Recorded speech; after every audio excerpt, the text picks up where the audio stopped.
one of Satan's greatest weapons has been to portray a wrong image of God before people, so that they will not surrender their life to Him,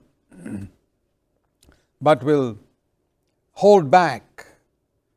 And if God can be portrayed as someone who's out to make your life unhappy or miserable, then He's succeeded in preventing man from surrendering himself to such a God.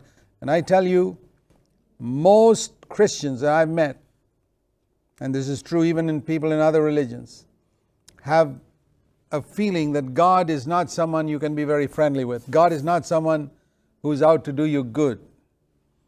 He's out to make your life miserable. And this is a lie.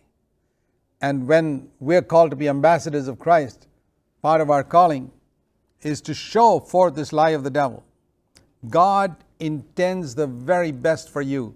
Whenever He tells you not to do something, it's for your good.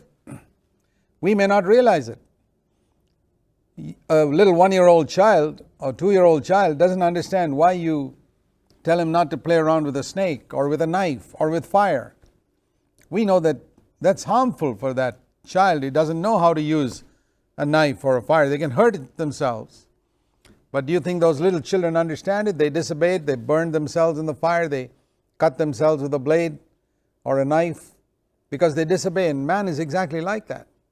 When God tells us not to do something, it's because He knows that that particular thing will destroy us. There may be a temporary pleasure out of doing it, but in the long run, it destroys us. And that's why He tells us not to do something.